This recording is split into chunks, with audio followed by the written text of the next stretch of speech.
nada pode ser mais destrutivo ou reconfortante do que a presença próxima da família. Seja por convenções sociais, enraizadas em nossa cultura, que nos atrelam aos nossos sobrenomes, aos nossos pais e aos lugares de onde viemos, ou por razões ainda mais profundas e enraizadas, como a consanguinidade ou a hereditariedade, que transmite nossas características biológicas, sejam elas boas ou ruins, não há uma criatura viva sequer nesse mundo que pode se gabar de ter rejeitado e deixado totalmente para trás a sua família e todos os complicadores que a acompanham. Coincidentemente ou não, é comum que durante a adolescência, a fase onde conhecemos de fato o ambiente para além do âmbito familiar, que passamos a desejar ter nascido em outra família, ser órfão ou mesmo fugir de casa, nutrindo assim o desejo de cortar esses mesmos laços que foram imprescindíveis para o surgimento da vida em um primeiro momento. Ainda, do outro lado, há também aqueles que nunca tiveram uma família, órfãos ou apenas figurativamente, que passam dias inteiros buscando e tentando reconhecer o conforto de um lar, de palavras delicadas de uma mãe ou dos ensinamentos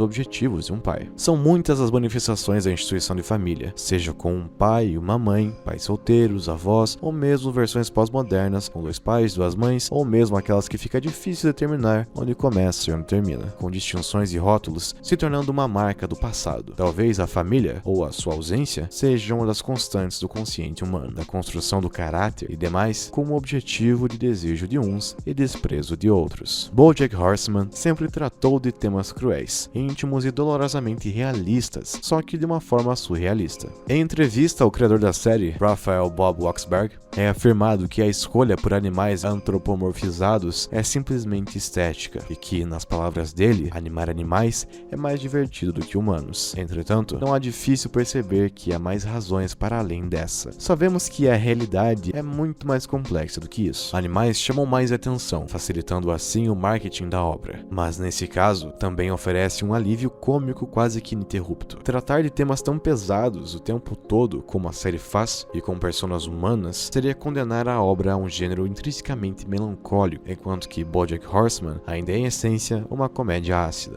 A 4ª temporada da série faz questão de tratar os temas que vinham sendo pincelados há temporadas inteiras, mas que nunca haviam sido tratados com a atenção merecida. Foi uma guinada ousada da obra, pois ela parte para um território nunca antes explorado no psicológico e no passado e no presente de BoJack, levantando enfim o questionamento sobre o protagonista e sua família, e se é válido e justo abandonar os pais quando eles não merecem nada mais do que isso. Após uma tentativa de suicídio mal sucedida, BoJack resolve ficar afastado por um tempo de seu círculo social em Los Angeles, partindo para o isolamento no Michigan, ficando hospedado e reformando uma casa que havia herdado de sua mãe no período. Há muito, a pequena casa na beira do lago havia sido também o lar de Beatrice durante a infância. Por algum tempo, BoJack até mesmo se forçava para estabelecer um vínculo emocional com ela, mas sempre falhando. Explica a sua opção de destruí-la quando parte de lá, pois afinal, o passado deveria ficar no passado. Esse paralelo que se estabelece entre a casa e a própria instituição familiar de BoJack é bem certeiro, e explica muitas das tentativas do personagem de tentar se reconciliar com seu passado, mas nunca conseguir. Durante as 3 primeiras temporadas, são inúmeros os momentos de estresse ou angústia, quando precisa falar sobre seu passado ou quando precisa interagir com sua mãe. As reações do personagem sempre variam entre a raiva e a dor, não sendo possível observar felicidade ou carinho. Mesmo que não quisesse admitir, BoJack ainda nutria no fundo de si um desejo desesperado de se reconciliar com sua mãe antes que ela morresse. Ainda nutria o desejo de ser admirado por ela e saber que ia dar orgulho em algum momento. Isso fica evidente pela surpresa de BoJack ao ser reconhecido por ela em um breve momento ou quando ela vai atrás da pelúcia de cavalo que ela tratava como um bebê. Havia essa vontade de BoJack, mas infelizmente,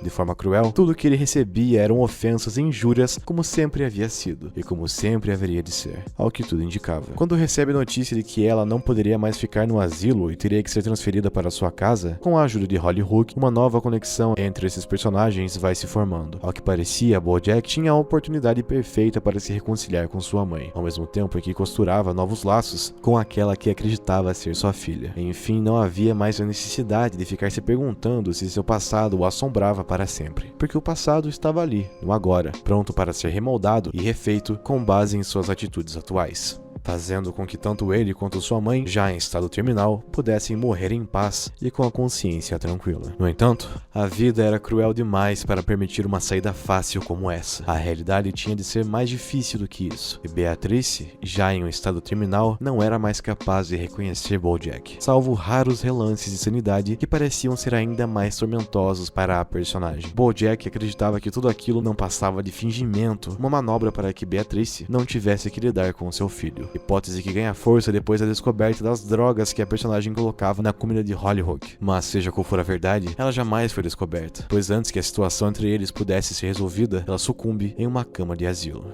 Mesmo que a série ofereça essa oportunidade, ele e sua mãe nunca se reconciliaram. Bojack chega a descobrir em algumas falas sem sentido de Beatrice que ela se sentia orgulhosa enquanto ele atuava em Horsing Around, mas nada além disso, o que faria com que a mente de Bojack nunca fosse quietada por completo. Pelo contrário, ficasse apenas mais agitada. É quase irônico pensar na relação entre Bojack e seu pai, que embora fosse tão problemático quanto, nunca foi objeto de grande tormento para o protagonista. Talvez Bojack soubesse que no fundo seu pai era uma pessoa tão atormentada quanto ele, ou que simplesmente era incapaz de reconhecer o talento e merecimento para além de si próprio. Com isso, fica fácil compreender que a raiz da dor de Bojack não era a ausência de reconhecimento em si, mas sim a compreensão das atitudes de sua mãe. O personagem era incapaz de entender o porquê de Beatrice, uma senhora com tudo que pudesse desejar, condenada a se dedicar somente à maternidade, era incapaz de ser uma boa mãe, já traduzindo assim um dos pensamentos e atitudes machistas de Bojack, que apesar de não intencionais, viriam ser determinantes em seu caráter, mas que viriam a ser abordados somente nas temporadas posteriores. Bojack cresceu sem uma noção clara de paternidade, porque nunca recebeu qualquer tipo de manifestação de afeto de ambos. Seu período em Horsing Around apenas piora o estado porque ele precisava exercer o papel de um pai amoroso sem nunca ter experienciado isso previamente. Era doloroso fazer o seu papel porque era um constante lembrete do que nunca havia tido e nunca poderia ter. Se aquelas crianças órfãos haviam encontrado o amor e o conforto em um lar, porque ele, que havia crescido em uma casa luxuosa e com pais presentes, também não havia sido.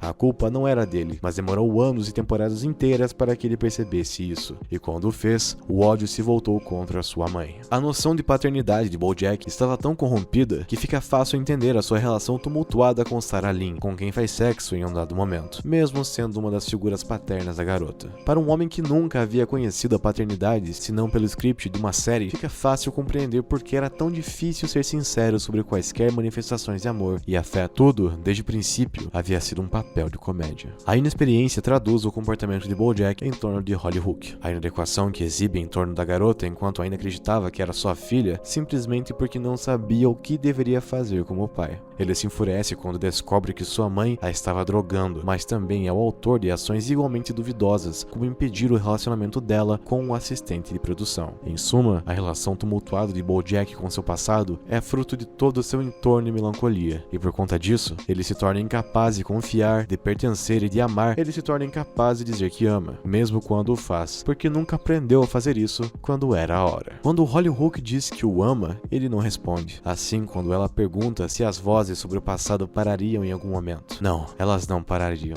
Elas nunca param, porque não há tormento maior do que aquele que está atrelado ao passado. Mesmo já tendo passado, ninguém pode mudar o sangue. A família de onde veio, todos em algum momento estão presos a ele. Alguns poucos sortudos possuem a oportunidade de se reconciliar com ele, e por um tempo Bojack parecia ser um deles. Mas como a vida e a tragédia havia de mostrar, a vida é mais difícil e desesperadora do que isso. Como muitos outros, ele era mais um condenado a odiar e desprezar a sua própria família.